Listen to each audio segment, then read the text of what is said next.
All right, Assalamualaikum everyone to the logical reasoning section, day three of MDCAT 2021. So here was the session breakdown plan, and according to that, we are on day three. We will be solving close to 25 questions today as well. So that will make a total of almost 60 to 75 questions that we have done in the span of 3 days. You will be provided with a question bank, so you'll be able to practice almost 100 plus more questions. So hopefully, that would be enough of practice for 10 MCQs for the MDCAT session 2021.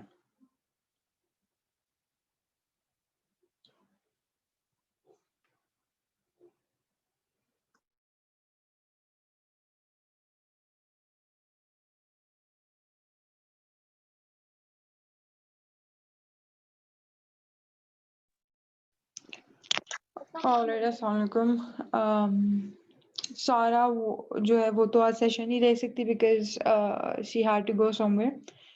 और I think the other girl is also Sara. वो भी recorded session ही लेगी. So it is just you and me today. अच्छा. So okay मेरी आवाज सही आ रही है? हाँ, पहले मैंने हेडफोन्स लगाए हुए थे लेकिन कानों में लगाए नहीं हुए थे, इसलिए मुझे आवाज पहले नहीं आई थी, अब आ रही। अच्छा सही है सही है. So basically आज day 3 है, last day है. So डे 2 की मैंने वीडियो लगा दी थी यूट्यूब के ऊपर. उसमें आई थिंक ऑलमोस्ट हमने 25 क्वेश्चन सॉल्व किए थे. और हाँ, आज जो है मैंने देखी थी। हाँ. उसमें एक क्वेश्चन में इशू आ रहा था, कौन वो जब वो वाला जो हाँ बताओ. वो आपको मैंने ईमेल भी किया था, मुझे याद नहीं आ रहा, पता नहीं उसका नाम, एक मिनट मैं चेक करती हूँ। ओके या ऐसा करते हैं, हम ये क्लास कर लेते हैं क्योंकि मुझे रिकॉर्डिंग सुननी है। आई थिंक चलो सही है स्टार्ट कर लेते हैं, एंड पे आप बेशक मुझे बता देना। सही है. तो बेसिकली आज भी ऑलमोस्ट हम 25 क्वेश्चंस ही सॉल्व करेंगे. और let's begin. So critical thinking का एक क्वेश्चन है, ये मैंने डे 2 की क्लास में भी किया था, ये जो हम आज करेंगे. But the reason I am doing them again is because PMC के जो सैम्पल क्वेश्चंस हैं जितने भी दिए गए हैं उसके अंदर बस यही 4 क्वेश्चंस हैं जो क्रिटिकल थिंकिंग के ऊपर आते हैं, जो मैंने देखे हैं. द रिमेनिंग जो मैंने क्वेश्चन बैंक बनाया हुआ है उसमें critical thinking questions as such नहीं है. तो इस वजह से I will do these questions again even in day 3. Basically होंगे ऐसे ही true false uncertain none of these, ये 4 ऑप्शंस होंगे, इनमें से आपने कोई एक सेलेक्ट करना है. सो कहते हैं Mariam is sitting in the desk behind Javed. तो अगर जावेद इधर बैठा हुआ है तो Mariam is sitting behind him. And फिर वो कहते हैं Javed is sitting in the desk behind Bilal, यानी बिलाल आगे बैठा हुआ है और जावेद उससे पीछे बैठा हुआ है. कहते हैं if the first two statements are true, the third statement is कि Bilal is sitting in the desk behind Maryam. अब अगर हमने पहली दो स्टेटमेंट्स को ट्रू समझा है और हम इस तरह का ऑर्डर सेट कर रहे हैं तो we can clearly see कि Bilal is in fact one desk ahead of Maryam and not behind. तो इस वजह से जो थर्ड स्टेटमेंट है वो फिर फॉल्स हो जाएगी. राइट? Any issues? नहीं समझ आ रही। ओके. उसके बाद क्वेश्चन नंबर 9 में वो कहते हैं on the day the Bilal. अच्छा, this was completely irrelevant, I was just noticing कल भी. और ऊपर से दिस हाँ, on the day the Bilal मतलब it is not a thing, वो बिलाल है तो द की जरूरत नहीं थी. और वैसे भी इज आना चाहिए था यहाँ पे. On the day Bilal is born. अच्छा खैर. So this is Jamila weighs more than Javed. तो यहाँ पर अगेन जावेद है तो जमीला का वेट उससे ज्यादा है. उसके बाद कहते हैं Javed weighs less than Junaid, यानी कि अगर जावेद का वेट जुनेद से कम है तो मतलब जुनेद का वेट जावेद से ज्यादा है इन अदर वर्ड्स. तो वो भी कहीं इधर आएगा. अब थिंग इज कि पहली दो स्टेटमेंट्स अगर ट्रू हैं तो मुझे ये तो पता है कि जमीला और जुनैद दोनों का ही वेट जावेद से ज्यादा है, लेकिन मुझे ये नहीं पता कि जमीला और जुनैद में से आपस में किसका वेट ज्यादा है। सो अगर पहली दो स्टेटमेंट्स ट्रू हैं जिसका ऑर्डर हमने लिख लिया है, तो जो थर्ड स्टेटमेंट है of the three babies Junaid weighs the most, this is something which is uncertain. ठीक है, बिकॉज हमें सिर्फ पहली दो स्टेटमेंट से इतना पता है कि जमीला और जुनैद का वेट जावेद से ज्यादा है, लेकिन जमीला और जुनैद के आपस में किसका वेट ज्यादा है वो हमें नहीं पता। हो सकता है कि जुनैद का ज्यादा हो सकता है उसका जमीला से कम हो। सो दिस इज व्हाई ये अनसर्टेन की कैटेगरी में आएगा। ओके। हाँ, अच्छा एक क्वेश्चन है मेरा। यप। इसमें इन्होंने 4 स्टेटमेंट्स नहीं दी, ये लिखने का क्या मकसद है? On a day the Bilal. pretty sure कि this was an error या something on their behalf। हाँ, मुझे भी लग रहा है क्योंकि ऐसे मतलब क्या मतलब। हाँ नहीं, हम्म, चार स्टेटमेंट्स नहीं हो सकती, तीन ही होंगी हमेशा। क्योंकि बंदा कंफ्यूज हो जाएगा वो फर्स्ट स्टेटमेंट को on the day the Bilal is born मतलब हाँ करके। राइट, हाँ सही कह रही हो। ओके, क्वेश्चन नंबर 10 पे अगर आते हैं तो उधर कहते हैं blueberries cost more then strawberries, तो स्ट्रॉबेरीज इधर हैं और blueberries cost more then strawberries. फिर कहते हैं blueberries cost less than raspberries, मतलब raspberries cost more than blueberries. हमेशा स्टेटमेंट को उल्टा कर दो। आई हैव नोटिस्ड कि ये जो लॉजिकल डिडक्शन या जो क्रिटिकल थिंकिंग वाले क्वेश्चंस हैं, इसमें जो थर्ड स्टेटमेंट देते हैं या मतलब जितनी दूसरी तीसरी स्टेटमेंट देते हैं, इसको सिर्फ फ्लिप कर देते हैं, यानी कि instead of simply saying raspberries cost more than blueberries, वो कहेंगे blueberries cost less than raspberries. तो कुछ लोग उधर ही कंफ्यूज हो जाएंगे कि इसकी इंटरप्रिटेशन क्या। तो blueberries cost less than raspberries simply means raspberries cost more than blueberries. खैर ये हमारा ऑर्डर बनता है। और third statement is कि raspberries cost most than strawberries and blueberries. So इस खैर most तो इधर नहीं आना चाहिए, more होना चाहिए ये कि raspberries cost more than strawberries and blueberries. But that makes sense, right? Because raspberries सबसे ज़्यादा expensive है from blueberries and strawberries, so it will cost more. So इसलिए इसका आंसर जो है वो true हो जाएगा। For question number 11 में they say during the past year Jamshed saw more movies than Sadia. So ये अगर सादिया हैं तो जमशेद ने उनसे ज्यादा देखा है। हाँ फाता। मुझे इसमें इशू था क्वेश्चन में। हाँ, आप अभी सॉल्व करो, मैं देखती क्वेश्चन हूँ। नंबर 11 में। हम्म। अच्छा, so this said Jamshed saw more movies than Sadia, तो फिर जमशेद मैंने आगे लिख दिया और सादिया पहले। फिर कहते हैं Sadia saw fewer movies than Dawood. अगर हम कह रहे हैं कि Sadia saw fewer movies than Dawood, then it simply means कि Dawood saw more movies than Sadia.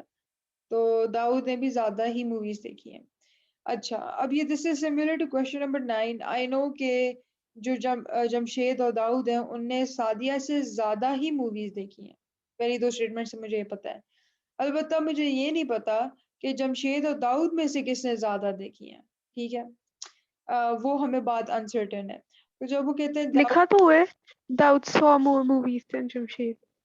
वो तो थर्ड स्टेटमेंट है ना, उसी को तो हमने जज करना है कि वो ट्रू है फॉल्स है। अच्छा अच्छा अच्छा। हाँ, so looking at these first two statements, हम नहीं बता सकते कि दाऊद ने ज्यादा देखी हैं या जमशेद ने ज्यादा देखी हैं, तो ये भी अनसर्टेन हो जाएगा। ठीक है।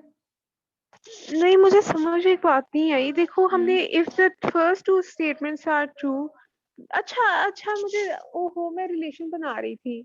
हाँ नहीं, आपने क्रिटिकल थिंकिंग में जहाँ पे लिखा होता है the first two statements are true the third statement is, वहां पर आपने उनको क्या ही करना देखना है। है फर्स्ट टू को, हाँ। हाँ, सिर्फ पहली दो को दे के अपने लिए एक ऑर्डर सेट कर लेना है, और फिर उसकी बिहाफ पे आपने देखना है कि जो थर्ड बात है, क्या वो मुझे अनसर्टेन है, क्या वो मुझे डेफिनेटली नोन है, या फिर वो तो है ही गलत।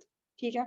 बेसिकली इसमें ये है ना कि इवन दो ये कौन था, हाँ, जमशेद और जुनैद नहीं, हाँ, जमशेद और दाऊद 11। दोनों हाँ की मूवीज ज्यादा थी सादिया से, लेकिन हमें फर्स्ट टू स्टेटमेंट से ये नहीं पता लगता कि किसकी मतलब दोनों से ज्यादा है, मतलब हाँ कौन आगे है, हाँ तो इसलिए एग्जैक्टली। हमारा अनसर्टेन। हाँ, यप। ठीक है, thank you. Okay, so the next thing is letter and symbol series. तो ये भी अगेन मैंने डे 3 में कोशिश की है कि जितने ज़्यादा क्वेश्चंस में सैम्पल पेपर्स में से ले सकती हूँ मैं ले लूँ, बिकॉज पहले वाला जो था हमारा सेशन उसमें मैंने मेनली क्वेश्चन बैंक से लिए थे और दूसरे वाले में दोनों मिक्स थे, लेकिन मैं आज कोशिश की है कि मेनली सैम्पल क्वेश्चंस हों ताकि वो भी कवर अप हो जाए। सो 6 पे अगर हम देखें तो उन्हें दिया हुआ है CMM EOO GQQ और फिर डैश और फिर KUU। तो सबसे पहले तो हम देख सकते हैं कि ये जो C है इसका क्या रिलेशन है, हमें पता है इट इज ABCDEFGHIJK। बस मैं इधर ही रुक जाती हूँ। अगर आप इधर देखो तो पहले वाले में हमारे पास आता है CMM, अभी मैं सिर्फ पहले वाले के लिए सोच रही हूँ। इट इज CMM, फिर इट इज EOO, फिर इट इज GQQ, उसके बाद डैश आता है और फिर के आता है। अगर हम नोट करें तो बेसिकली एक स्किप हो रहा है और अगला फिर लिखा जा रहा है। सो दिस मीन्स कि जो डैश होगा उसका जो पहला अल्फाबेट होगा दैट विल बी आई। सो ये आई बनेगा। उसके बाद हम आगे देखें तो इट इज CMM, फिर अच्छा अब इसके लिए मुझे लिखनी पड़ेगी। सो ABCDEFGHKLMNOPQRST यू ये वी होगा ना IRR? जी। हाँ, ये IRR होगा ना, क्योंकि वो भी एक एक पता कैप से नहीं, आए अभी हैं। अभी देखते हैं। अब चलो देख। सो एम है, उसके बाद एन स्केप हो रहा है, ओ है, फिर पी स्केप हो रहा है, क्यू है, फिर डैश है और फिर अच्छा फिर के यू आ रहा है हमारे पास। सो इसका मतलब हुआ कि हमारे पास एस आएगा, तो ये ISS होगा, ये होगा आंसर। सॉरी, ये नहीं, ये होगा। ठीक है, ठीक है। ओके। सो फिर क्वेश्चन नंबर 7 में कहते हैं ZA5 YABXC6 and W। अब ये तो पीछे जा रहे हैं, basically we have Z then we have YXW। तो यहाँ पर आपके पास V आ जाएगा, तो पहला वुड बी V। उसके बाद हमारे पास क्या हो रहा है, अच्छा अब इसमें दो चीजें हो रही हैं। एक तो आप ABCD इस तरह के ऑर्डर में जा रहे हो तो हमें पता है कि अगला हमारा E होगा, और अगर आप नोट करो तो जो उसकी पोजिशनिंग है वो चेंज कर रही है, यानी पहले it is alphabet then number, then it is number and alphabet, then it is alphabet then number and then it is number and alphabet। तो इस दफा अल्फाबेट पहले आएगा और नंबर बाद में आएगा, और अल्फाबेट हमारा जो होगा that will be DE, और नंबर जो होगा वो हमारा 5, पहले 5 है, फिर 4 है, फिर 6 है, फिर 3 है। सो बेसिकली इसका रिलेशन है कि मैं बनाऊं तो 5 और 6 इनके दरमियान में +1 हो रहा है और इनके दरमियान में -1 हो रहा है, तो इसके और इसके दरमियान में +1 होगा, तो यहाँ पर आपके पास 7 आ जाएगा। एंड सो इसका आंसर बनेगा लास्ट वाला। ये इसमें काफी ये मल्टीपल नंबर वाला चीजें। जरा रिपीट। हाँ, नंबर वाला जरा हाँ, रिपीट कर दो अच्छा सो समझ। इसमें बेसिकली देखो, द फर्स्ट थिंग जो मैं नंबर्स में करती हूँ यूजुअली इज के आप पहले देख लो कि कोई सिंपल एडिशन सब्ट्रैक्शन तो नहीं हो रही। अब ऑल्दो 5 और 4 जो है उनके आपस में -1 का फर्क है, बट आपका जो 4 और 6 है उसमें +2 का फिर रिलेशन है। फिर मैं आगे आती हूँ तो सब्ट्रैक्शन -3 की हो रही है। तो अगर इस तरह होना कि हर कंसेक्यूटिव एलिमेंट का इन द सीरीज पिछले एलिमेंट के साथ एक डिफरेंट रिलेशन बन रहा हो, यानी यहाँ पर -1 है, फिर ये +2 है और फिर ये -3 है। अब obviously this is kind of confusing, अलबत्ता मैं इससे भी ऑर्डर बना सकती हूँ। एक नोट करो कि 1 2 3 यूं चल रहे हैं हम, 1 2 3, तो अगला हमें पता है 4 होगा, लेकिन साइन फ्लिप कर रहे हैं, माइनस फिर प्लस फिर माइनस, तो ये प्लस होगा। सो 3 में प्लस कर दो तो 7 बन जाएगा। इट्स बेसिकली क्या जो भी मैथमेटिकली अपने दिमाग में सोचोगे ना ऑर्डर, आप उसे एक रिलेशन बना सकते हो, जिस तरह although I was about to हाँ, आप एक्सप्लेन भी। दिस। आपने वो स्किप वाला जो किया था वो ज्यादा बेहतर था, मुझे इतना समझ नहीं आया अच्छा, जैसे ओके एक के ओके। बाद वो जो। हाँ। बेसिकली मैंने ये कहा था कि बिकॉज हर आने वाले का पिछले वाले के साथ एक डिफरेंट रिलेशन बन रहा है जब हम उसको अब सॉल्व कर रहे हैं। तो इसके जब इस तरह का सीन आ जाए ना कि हर आने वाले का पिछले के साथ डिफरेंट सीन हो, तो ऑल्टरनेट देखा करो। अब अगर आप पहले एलिमेंट को थर्ड एलिमेंट के साथ कंपेयर करो, तो हम 5 से 6 की तरफ गए हैं, यानी कि +1 किया हमने। और सेकंड एलिमेंट और फोर्थ एलिमेंट को देखो, तो हमारा -1 हुआ है। ठीक है। अब मैं ये कह सकती हूँ कि बेसिकली यूँ समझ लो कि आपके जो ऑड नंबर्स चल रहे हैं ना, 1, 2, 3, 4, 5, जो आपके ऑड नंबर वाले हैं, इनका आपस में क्या हो रहा है? +1, ठीक है? जिस तरह 1 और 3 के दरमियान में हो रहा है, ये इधर और इधर। और -1 हो रहा है इवन नंबर्स वालों के दरमियान में। सो जो आपका Y4B है और आपका जो W3D था। और अब क्योंकि हमारा जो अगला एलिमेंट है वो 5th है, वो भी ऑड है, तो आपने उसका थर्ड के साथ रिलेशन बनाया और आपने कहा कि क्योंकि ऑड वाले +1 हो रहे हैं, तो यहाँ पे 7 आना चाहिए रादर देन समथिंग एल्स। अब इससे अगला जो होगा बेसिकली ना, 6+1। हाँ। हाँ, इससे अगला जो होगा लेट्स से, क्योंकि 4 हुआ इवन नंबर्स पे, पहले 4 था फिर 3 हुआ, तो अगला जो होगा वो आपका जो 6th 6 एलिमेंट होगा। होगा वो 2 हो जाएगा। हम्म। नहीं। अच्छा हाँ। ठीक 4, है। 3, 2, फिर ये जैसा 7 है तो इसका अगला 8 हो जाएगा, ये 1 हो जाएगा, फिर 9 हो जाएगा, ये 0 हो जाएगा, इस तरह चल रहा है ऑर्डर। ओ। ठीक है? Okay okay. ऑलराइट, सो उसके बाद एक और क्वेश्चन है, कहते हैं look at the series which number should come next. अगर आप ये अगेन ये ऑल्टरनेट वालों का यानी अगर आप उसको ऑल्टरनेट कर लो तो फिर भी ठीक है, अगर ऑल्टरनेट नहीं करना तो फिर भी खैर है। नोट करो, 12 से 11 पे जब हम जाते हैं तो हमारा +1 सॉरी -1 हो रहा है, ठीक है? -1 हो रहा है। फिर 11 से 13 की तरफ जब हम जाते हैं तो हमारा +2 हो रहा है। फिर 13 से 12 की तरफ जाते हैं तो -1 दोबारा हो रहा है। 12 से 14 जाते हैं +2 दोबारा हो रहा है। 14 से 13 जाते हैं -1 दोबारा हो रहा है। अब नोट करो क्या ऑर्डर चल रहा है, पहले -1 फिर +2 फिर -1 फिर +2 फिर -1। तो अगले एलिमेंट का और पिछले एलिमेंट का फिर जो आने वाला है उसका क्या रिलेशन होगा? +2। +2 का। सो 13 की आगे क्या आ जाएगा? 15। तो आंसर आपका ये हो जाएगा। इसमें कंफ्यूजन है? नहीं। ओके। Here's another question, कहते हैं look at the series 80, 10, 70, 15, 60, which number should come next? So अगर मैं consecutively देखूं 80 और 10 के दरमियान में -70 का फर्क है, और फिर 10 और 70 के दरमियान में +60 हो रहा है। उसके बाद 70 और 15 के दरमियान में -45 हो रहा है। आई थिंक 45 ही हो रहा है, 550 अच्छा नहीं, -55 हो रहा है। और इधर जो है वो आपका +45 हो रहा है। अच्छा, सो यू कैन सी कि इसमें कोई स्पेसिफिक ऑर्डर फॉलो नहीं हो रहा, और जब भी कंसेक्यूटिव नंबर्स का आपस में कोई स्पेसिफिक ऑर्डर फॉलो ना हो रहा, स्टार्ट ऑल्टरनेटिंग द सिनेरियो।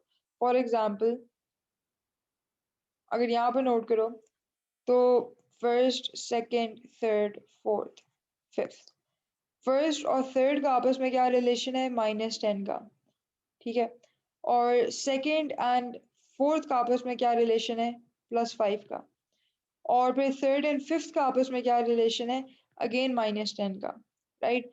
तो इसका मतलब है कि फिर जो फोर्थ और सिक्स्थ आने वाला नंबर होगा, उनके दरमियान में रिलेशन होगा -5 का। सो 10 सॉरी +5 का। हम 10 से गए थे टुवर्ड्स 15, तो अब हम जाएंगे टुवर्ड्स 20 अगेन +5 करके। सो इसका आंसर हो जाएगा ये। अगर मैं इसको लिखूं ऑर्डर को, तो इट इज 80, 10, 70, 15, 60, फिर 20 आएगा, फिर 50 आएगा, फिर 25 आएगा, फिर 40 आएगा, उसके बाद 30 आएगा, और उसके बाद 35 आएगा। Is this clear?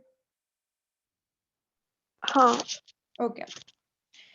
Here's another question, कहते हैं जी look at the series what number should come next। अच्छा, अब अगर मैं इधर नोट करूं तो मतलब इसमें अगर मैं -1 कंसिडर करती हूँ तो फिर आगे सेंस नहीं बनती, बिकॉज यहाँ पर -1/2 हो रहा है।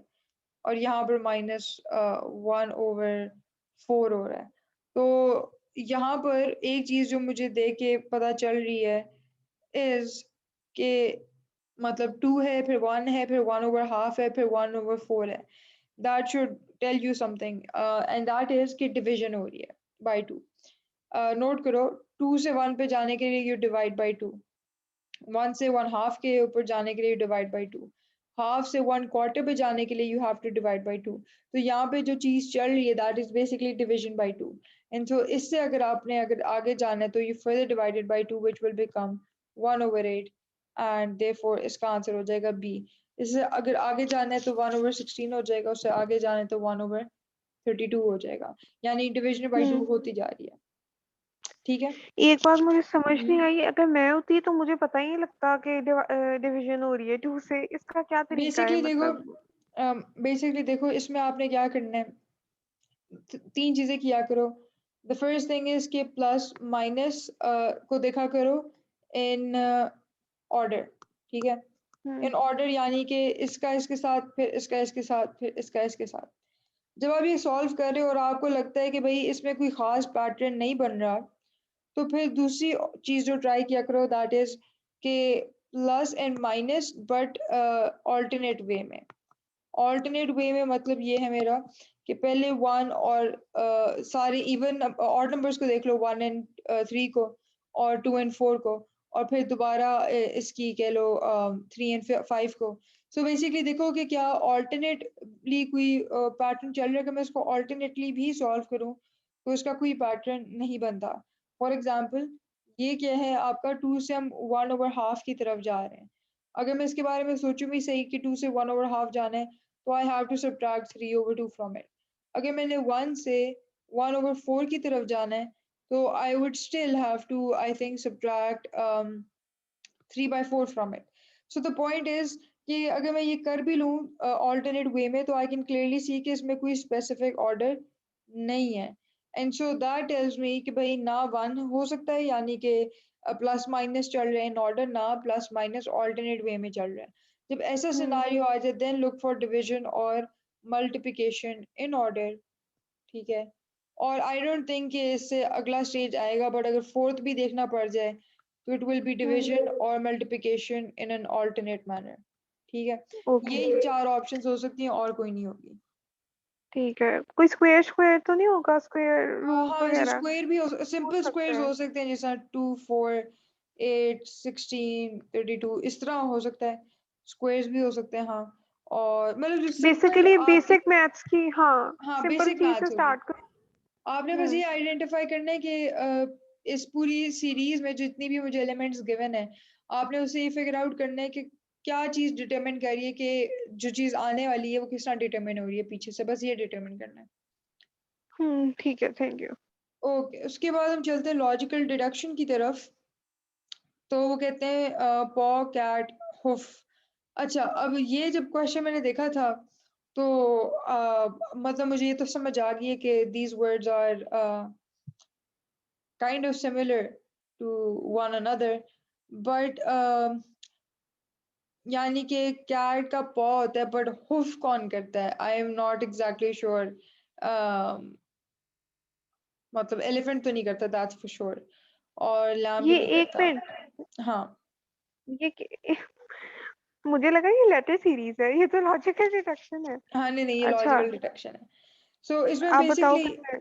इसमें बेसिकली द थिंग इज कि पहले देखो कोलन है फिर डबल कोलन है। सो दिस मीन्स इसका इसके साथ कोई रिलेशन है और इसका जो आने वाली चीज है ना उसके साथ रिलेशन है। अब हुफ तो वैसे डॉग करता है, लेकिन यहाँ डॉग की ऑप्शन नहीं है। So I am not entirely sure about this, इसको जरा नहीं, सर्च इट्स करना है। हूफ। हाँ हूफ जो हॉर्स का नीचे वाला पैर के नीचे ही उसको हूफ कहते हैं। हॉर्स ऑल का जो राइट, पैर होता है ना, सही है। उसको हूफ कहते तो फिर इसका जो अ, ये होगा इसका आंसर है, सही है। हैं। ये आई थिंक आयशा यासीन की वजह से आपको पता है।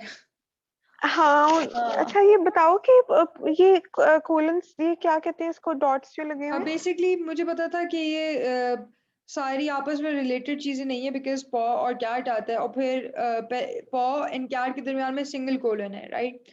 लेकिन कैट और हम्म। हुफ के दरमियान में 2 कोलन्स हैं, सो दिस मीन्स कि फिर ये कुछ सेपरेट हो रहा है इधर। अच्छा। और हाँ। फिर क्योंकि हुफ के ठीक बाद है। एक सिंगल कोलन दोबारा है, सो दिस मीन्स कि ये आपस में रिलेटेड होंगे जो हुफ के बाद आएगा, लेकिन हम्म। कैट और पॉ से आप बेसिकली आइडिया ले रहे हो, तो फिर ये हॉर्स ही ओके होगा ओके। आपका। ओके, उसके बाद वी हैव अनदर क्वेश्चन, कहते हैं children are in pursuit of a dog whose leash has broken, James is directly behind the dog. अच्छा, लेट्स से ये आपका डॉग है, इससे बिल्कुल पीछे जेम्स भाग रहा है उसके। उसके बाद उन्होंने कहा रूबी इज बिहाइंड जेम्स, तो रूबी इधर है, ठीक है, जेम्स से पीछे। Then this Rachel is behind Ruby, तो ये यहाँ पर आपकी रेचल आ जाएगी। उसके बाद कहते हैं Max is ahead of the dog walking down the street in the opposite direction. अच्छा, एक और कोई पता नहीं आपका, अच्छा, this statement is ambiguous, let me come to this, कि एक और डॉग है या उसी डॉग की बात कर रहे हैं। नहीं, अच्छा मैं बताती हूँ। मैक्स जो है ना, मैक्स हम्म दूर है ना डॉग से, उसका हम्म बस वो डॉग की तरफ रहा है। ये तो ठीक है, नहीं इसका मतलब, उसी हाँ हो स्ट्रीट सकता है में डॉग की तरफ। कि सेम हाँ। डॉग की बात हो रही है और मैक्स दूसरी डायरेक्शन से आ रहा। सो देख लेते, कहते हैं जी हाँ। As the children in dog pass, Max turns around and joins the pursuit, he runs in behind Ruby. अच्छा, मतलब ये भी कहीं इधर है, मैक्स रूबी से पीछे। James run faster and is alongside the dog on left. अच्छा, ये सिनारियो है, लेट मी सी दिस। और इससे आगे क्या हो रहा है कि जेम्स डॉग की लेफ्ट साइड पे आ गया, लेट से कि ये लेफ्ट साइड है। वैसे आई थिंक ये लेफ्ट साइड मुझे वही बनानी चाहिए। हम्म। यहाँ पर आपका जेम्स आ गया, ठीक है। उसके बाद कहते हैं कि Ruby runs faster and is alongside the dog on right. अच्छा, अब ये राइट पे है।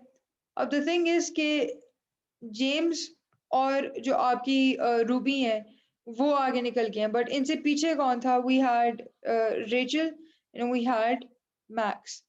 सो द पॉइंट इज कि अब डायरेक्टली डॉग के पीछे जो है वो कौन होगा? अब हमने ये देखना है कि इज देयर अ हिंट कि रेचल और मैक्स में कौन पीछे है, because they said Rachel is behind Ruby, and then उन्होंने कहा कि Max turns around and joins the pursuit. He runs in behind Ruby. Um, okay, so what I think is कि initially जो आपकी रेचल थी वो रूबी के पीछे थी, ठीक है, लेकिन जब मैक्स सीन के अंदर आते हैं तो वो ही basically joins the pursuit and he runs in behind Ruby. So I think कि मैक्स जो है वो रूबी से पीछे, पहले रेचल थी, अब जो है जब मैक्स ने भागना शुरू कर दिया है तो he is behind Ruby then. So I believe कि यहाँ पर फिर मैक्स आएगा एंड देन रेचल आएगा, बिकॉज अगर मैं ये कंसिडर ना करूँ तो देन दिस एन एम्बिग्विटी कि फिर रेचल होगी या मैक्स होगी, right? And two things can't be the answer. So इस वजह से आई बिलीव कि इसका आंसर डी होगा, बिकॉज पहले रेचल थी जब मैक्स सीन में नहीं था, लेकिन जब मैक्स ने पीछे भागना शुरू कर दिया और जब उन्होंने कहा कि max turns around and joins the pursuit, he runs in behind Ruby, this means कि अब रूबी के पीछे मैक्स है और रेचल नहीं है, ठीक है। देखो इसका आंसर बेसिकली मैक्स बाद होगा। में, हाँ, हमारा जो इसमें आंसर में देख रहे हैं हमने कि ही रन्स इन बिहाइंड रूबी, ये बाद में लिखा हुआ है। तो बाद में मतलब कि लिखा हुआ है। ये ही रूबी के पीछे है, हम्म रेचल से पीछे हो गए। हाँ, ओके। यप। Thank you. उसके बाद कहते हैं the high school math department needs to appoint a new chairperson which will be based on seniority. Miss West has less seniority than mister Temple, तो मिस्टर टेम्पल ये है, Miss West इधर है, but more than mister Brody. हाँ, seniority क्या होता है? यानी कि सीनियर, कितने सीनियर है वो, ठीक है। एज में या मतलब पढ़ाई में? आई थिंक एज में ही कहेंगे सीनियर, एक्सपीरियंस में इतना नहीं, मतलब जिस लम्स अच्छा में ज्यादा एक्सपीरियंस टीचर, सॉरी ज्यादा सीनियर टीचर वही होगा जो ज्यादा देर पढ़ाता आ रहा है चीज को। अच्छा, नहीं मतलब यहाँ पे एक्सपीरियंस पे होगा। हाँ, ओके। सो एज भी हो सकती है, मतलब अब एक बंदा 20 साल का है, उसके पास हो सकता है उसको मौका ही सिर्फ 2 साल पढ़ाने का मिले, और एक बंदा अगर 50 इयर्स का, तो डेफिनेटली चांसेस आर कि उसने फिर ज़्यादा ही पढ़ाया होगा। तो age slash experience you can say. So they say कि miss West has less seniority than mister Temple, तो मिस वेस्ट पीछे मैंने लिख दी है। कहते हैं but more than mister Brody, तो यानी कि मिस्टर ब्रॉडी से ज़्यादा ही है मिस वेस्ट का। तो कहते हैं कि Mr Rhodes has more seniority than Miss West but less than mister Temple. तो ये जो है ना, ये आ जाएंगे इधर दरमियान में, आपके मिस्टर रोड्स, और बाद में आएंगे मिस्टर टेम्पल। कहते हैं mister temple doesn't want the job, who will be the new math department chairperson. अगर मिस्टर टेम्पल को जॉब नहीं चाहिए, तो फिर उनके बिल्कुल पीछे सीनियरिटी में कौन आता है? Mr Mr Rhodes. रोड्स। तो ये आंसर हो जाएगा। ऑल्दो आई ऑलवेज थिंक कि जो मतलब जो वेस्टर्न वर्ल्ड में जो नेम्स हैं लाइक मिस वेस्ट और मिस्टर टेम्पल, मतलब क्या नाइस। अच्छा, उसके बाद कहते हैं कि as they prepare for the state championships, one gymnast must be moved from the level 2 team to the level 1 team. The coaches will move the gymnast who has won the biggest prize and who has the most experience. In the last competition, Roberta won a bronze medal. अच्छा, यहाँ पे लिखते हैं रॉबर्टा, अब इसने bronze जीता है, और she has competed 7 times before. Jamie has won a silver medal and has competed fewer times than Roberta. So I'm just going to write my less than -7, huh? Hello. Mm-hmm. Hello. हाँ मरियम, मैं कह रही थी, हाँ वो Hmm. तो ये मैं पूछना था कि देखो ऑनलाइन हो रहा है, सॉरी फॉर इंटरप्शन, लेकिन ये Mm-hmm. मैं पूछना चाह रही हूँ, ऑनलाइन हो रहा है हमारा, तो ये इसमें अब देखो कितना इम्पोर्टेंट है कि इम्पोर्टेंट चीज आप अंडरलाइन कर लो। Mm-hmm. अब इस हाँ, तरह का कोई क्वेश्चन आए तो उसमें कितना इशू होगा, क्या किया अ, जाए? देखो, regardless of the question type, के वो लॉजिकल रीजनिंग हो, केमिस्ट्री हो, बायो, मैथ हो, इंग्लिश हो, मतलब एम कैट हो, या कोई भी एंट्री एग्जाम हो, मैं तो, मेरी एक हम्म, आदत रही है कि मैं हमेशा जब भी क्वेश्चन पढ़ती हूँ, तो उसमें जो इम्पोर्टेंट चीज़ होती है मैं उनको हमेशा हाईलाइट कर देती हूँ, मैं भी, ताकि हाँ। आपकी नज़र फिर उससे जो है ना वो हटती नहीं है। सो इम्पोर्टेंट है काफ़ी, इन माय ओपिनियन। हाँ, और लेकिन ऑनलाइन में कैसे बंदा अंडरलाइन करे, सामने आपके अच्छा, क्वेश्चन होगा। ऑनलाइन में, हाँ, एमडी कैट ऑनलाइन है यार। मुझे खुद नहीं समझ आई कि उन्हें ये कंप्यूटर बेस्ड क्यों ले रहे हैं। पर्सनली मुझे खुद पेपर पे लिखना ज़्यादा मैं भी, लाइक हाँ, आसान, नेचुरली आता है हाँ। इंसान को। But hmm. I do think कि वो रफ वर्क के लिए आपको कोई ब्लैंक शीट ऑफ पेपर या कुछ देंगे जहाँ पर आप कर सको, बिकॉज हर हाँ, सारे क्वेश्चंस तो डायरेक्टली नहीं इंसान दिमाग में करता ना, बिकॉज लेट्स से मोल्स का कोई सवाल आता है तो वो फिर आप पेपर पे ही सॉल्व करोगे। तो आई डू थिंक वो पेपर देंगे या कोई ब्लैंक शीट ऑफ पेपर देंगे रफ वर्क के लिए। हम्म। ऑलराइट, सो कहते हैं कि रॉबर्टा वन ए, अच्छा वो तुम्हें लिख दिया हुआ है। Jamie has won a silver medal and has competed fewer times than Roberta. Beth has won a higher medal than Jamie. अच्छा, ब्रॉन्ज सिल्वर होता है, फिर आपका गोल्ड होता है, तो अगर उसका medal is higher than Jamie, तो वो फिर गोल्ड ही होगा। अच्छा, आगे कहते हैं कि Jamie has, sorry, Beth has won a higher medal than Jamie and has competed more times than Roberta, यानी greater than 7. फिर कहते हैं Michelle has won a bronze medal and this is her third time competing. Who will be moved to the level 1 team? अब level 2 से level 1 में किससे जाने? जिसका biggest prize था और who has the most experience. तो biggest prize किसका सबसे ज्यादा है? आपका बेथ का, क्योंकि उस एक तो उसने गोल्ड जीता हुआ है और ऊपर से उसका एक्सपीरियंस भी सबसे ज्यादा है, which is greater than 7, तो इसलिए इसका आंसर बी हो जाएगा। क्लियर? यार मुझे प्लीज रिपीट कर दो क्वेश्चन। अच्छा, उन्हें कहा है कि they need to move one gymnast from level 2 the level 1, और उनका क्राइटेरिया ये है कि वो वाला बंदा मूव करेंगे जिसने सबसे बड़ा प्राइज जीता हुआ होगा, ठीक है, और जिसका सबसे ज्यादा एक्सपीरियंस होगा। और उसके बाद उन्हें 4 लोगों के नाम लिए और उन्हें बेसिकली जैसा आपने बताया रॉबर्टा हैज ए ब्रॉन्ज मेडल, तो मैंने ये यहाँ पे लिख दिया है, एंड हैज competed 7 times, तो +7 मैंने लिख दिया है। फिर उन्होंने कहा कि Jamie has won a silver medal and has competed fewer times than Robert. अब मुझे नहीं पता उसने कितनी दफा एग्जैक्टली compete किया, but I know it is going to be less than 7 because वो रॉबर्ट है, so उसने कम compete किया, और रॉबर्टा competed 7 times। उसके बाद उन्होंने कहा है कि Beth has won a higher medal than Jamie.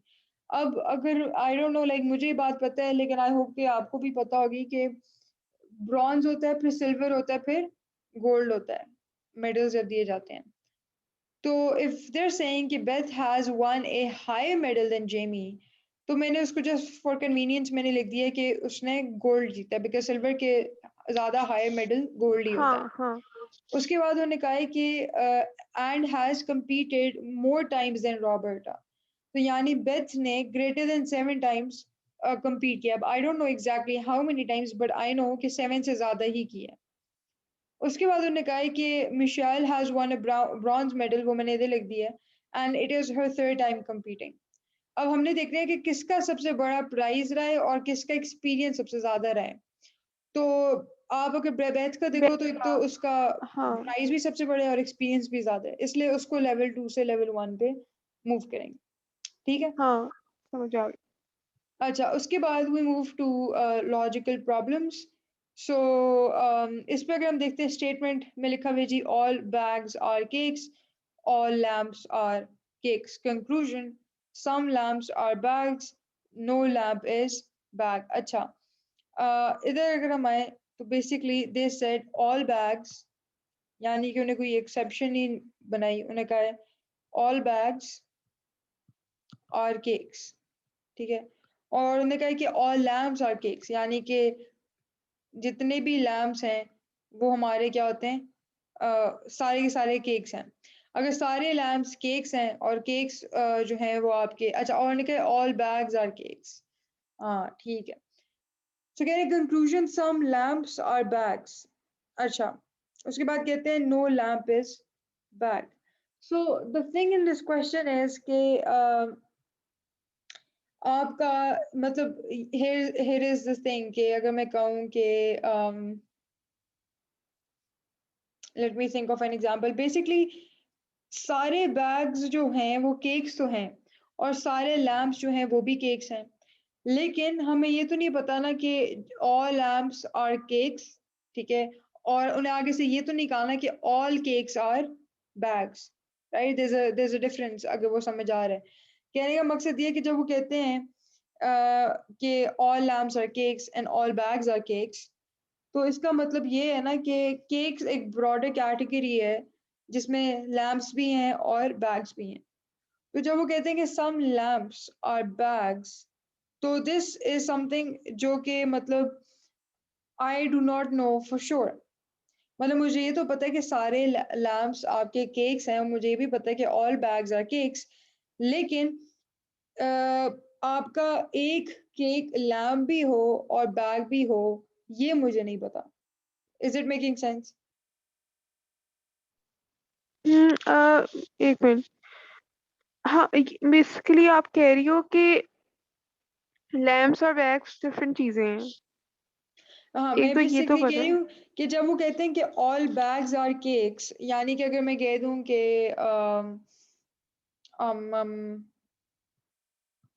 All Mariam's, ठीक है, ओहो,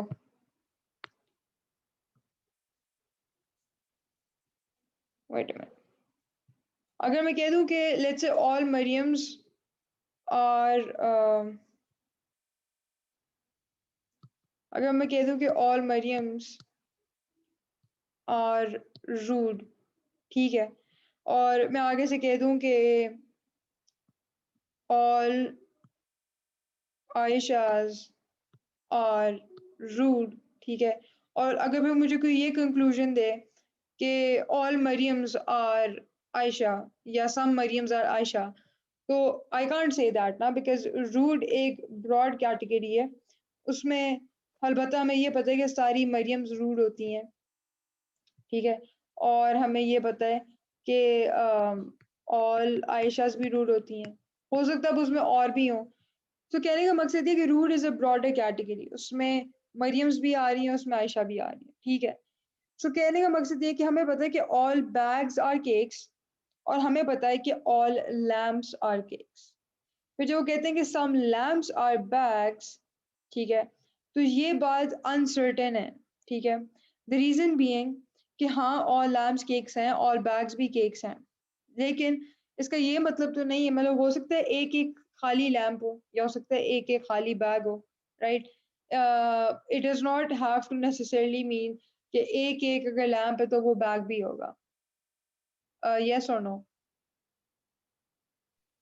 सम लैम्प्स आर बैग्स का ये मतलब नहीं है कि सम लैम्प्स लुक नहीं, मतलब आर, पता नहीं यानी कि क्या मतलब है इसका। कहने का मकसद ये है कि सम लैम्प्स आर बैग्स जो है वो हो सकता है, मतलब it is possible, but we don't know for नहीं श्योर। कैसे पॉस क्या मतलब ये some lamps I are no bag logically तो इनके सवाल डोंट मेक सेंस, बट उन्हें चीजें, दिए हुए हैं तो हाँ। फिर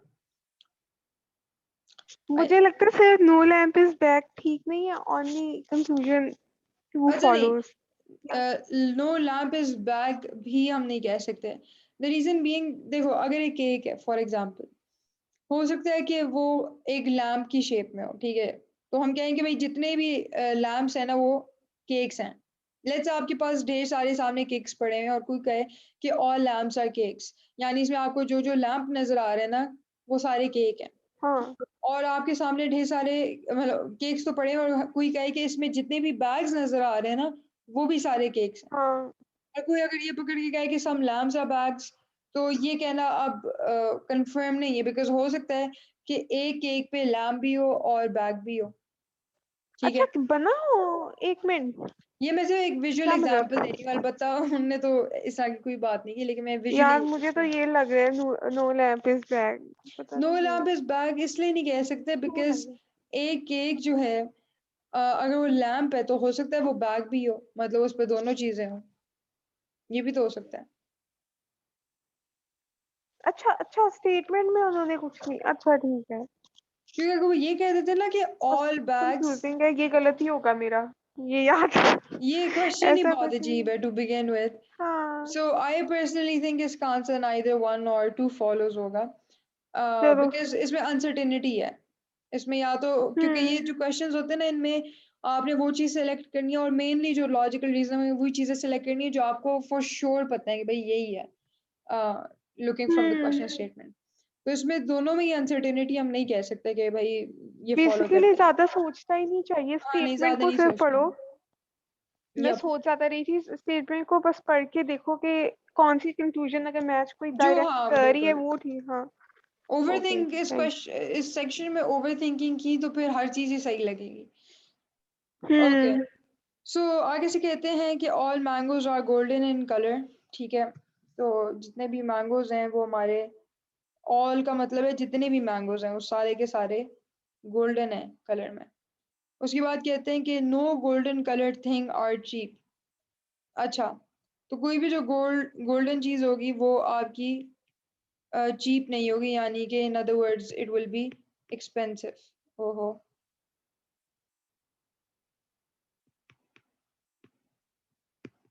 अच्छा, so conclusion are all mangoes are cheap, तो ये तो कंक्लूजन गलत है, बिकॉज उन्होंने कह दिया कि ऑल मैंगोज आर गोल्डन, और कोई भी गोल्डन चीज चीप नहीं होती। तो अगर सारे ही मैंगोज गोल्डन है तो सारे ही फिर महंगे होंगे। सो पहली तो कंक्लूजन गलत होगी। तो कहते हैं golden coloured mangoes are not cheap, तो ये ठीक है स्टेटमेंट, बिकॉज हमें पता है कि मैंगो सारे गोल्डन है और कोई भी गोल्डन चीज चीप नहीं होती। तो जब वो ये हम्म। कहते हैं कि golden coloured mangoes are not cheap तो ठीक है। सो दिस मीन्स कि only conclusion two follows. Okay, उसके बाद कहते हैं no rings are bangles, all gold rings inter what, no rings are bangles all gold rings. No rings are bangles और I think ये तो क्वेश्चन स्टेटमेंट ही incomplete है। No rings are bangles, interferences क्या होते हैं? Interferences number one, no bangles are ये तो फोन। यहाँ पे नंबर टू वो आई सम थिंक रिंग्स उनका आर। मतलब ये है, कंक्लूजन है उनका मतलब यहाँ पर लेकिन अच्छा, ऑल गोल्ड रिंग्स तो कुछ समझ ही नहीं आ रही कि ऑल गोल्ड रिंग्स है, उनका क्या मतलब है। इसका मतलब ये तो नहीं है कि all gold is rings, I are think ring, all sorry. Rings are golden, यही होगा फिर। ये मेरा इंग्लिश सेक्शन जो लॉजिकल रीजनिंग का मैंने पहले नहीं करना, इसलिए मेरा इंग्लिश का वैसे सेक्शन टू खराब बी कर दो। ऑनेस्ट, इवन जो एमडी कैट का इंग्लिश सेक्शन है ना, वो बहुत वो बहुत भी weird है। अ, हाँ, वो मतलब जब अच्छा जो मैं याद करी करवा थी, रहे हैं, हाँ। तो मतलब आंसर्स कुछ का पता भी था, पर कुछ का मैं बैठ के ये सोच रही थी कि ये क्या है, मतलब ये क्या दिया हुआ उन्होंने। बस बंदा यही देख ले कि कौन सा उसको मेंटली ठीक लग रहा है वो, हाँ, मतलब। उसके अलावा उनके तो पूरे पेपर में मैं खुद स्पेलिंग मिस्टेक्स निकाल के, अभी खुद ही हाँ देख लो, जो मिस्टेक्स हैं वो बंदा निकाल के बता हाँ, सकता है कि आप ये आर यू आपको। श्योर ये पीएमसी का ही है, मतलब ये, हाँ, देखो ये जो कितना। उनने जब आप रजिस्टर करोगी ना अपने आप को, तो हाँ वो मैंने किया हुआ है, उसमें मैंने लिखा लीच सैंपल पेपर्स जो हैं हाँ, जो उसमें सैम्पल होंगी। पेपर्स है ना, वहां पे ही मिलेगा। हम्म, कहते हैं ऑल ठीक। Gold rings, so I just simply assume कि सारी जो रिंग्स है ना, all rings they are golden in colour, बस मैं ये अज्यूम कर रही हूँ। उसके बाद कह रहे हैं नो रिंग्स आर बैंगल्स, तो कोई भी रिंग जो है वो आपकी बैंगल नहीं हो सकती। तो कहते हैं भाई नो बैंगल्स आर गोल्ड, तो देखो, नो रिंग्स आर बैंगल्स, कोई रिंग बैंगल नहीं है, तो सारी हमारी रिंग्स हैं गोल्डन, तो फिर नो बैंगल्स आर गोल्ड हम कह सकते हैं? नहीं। नहीं कह सकते। हाँ, नो रिंग्स आर बैंगल, पता द नहीं, थिंग नहीं इज कह के सकते। आपकी कोई भी रिंग बैंगल नहीं है, और सारी रिंग्स गोल्डन है कलर में, तो no bangles are gold, I mean. कह सकते हैं हल्का बहुत। बट नहीं, हमने ये नहीं सोचना ना कि बैंगल्स गोल्ड हो सकते हैं, मतलब हमने अज्यूम अच्छा, नहीं हाँ, करना। गिवन द इंफॉर्मेशन, क्या हम ये कह गोल्ड की सकते हैं चीज कि no bangles are gold? I think given the information हम हाँ। कह सकते हैं कि no bangles are hmm, gold. मतलब अपनी तरफ से तो क्योंकि फिर हम नहीं सोच, बैंगल। अपनी तरफ हाँ। सोचने पे हैं तो फिर हम बहुत चीजें सोच सकते हैं। और बाकी जो कहते हैं हम्म, सम रिंग्स आर गोल्ड, तो ये स्टेटमेंट इसलिए गलत है बिकॉज सारी ही रिंग्स गोल्ड हैं, तो सम रिंग्स आर, हाँ, कहना और गलत गोल्ड होगा। रिंग्स, सो ये इसका सही है। होगा ओनली वन फॉलोज। नहीं, नन ऑफ देम फॉलोस होगा। आपने नो बैंगल्स आर गोल्ड, इन्होंने हाँ, तो लिखा हुआ है बस नो रिंग्स ये आर कंक्लूजन बैंगल्स। है ना कि नो बैंगल्स आर गोल्ड, तो ये तो कंक्लूजन सही है। अच्छा, ठीक है, ठीक। हम्म। ओके। उसके बाद कहते हैं the M state government has decided henceforth to award the road construction contracts through open tenders only.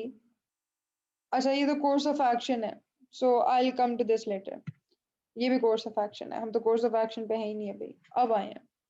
अच्छा, कहते हैं since its launching in 1981, uh, Viaduct has far accumulated ये losses accounting to नहीं, rupees 153 crore.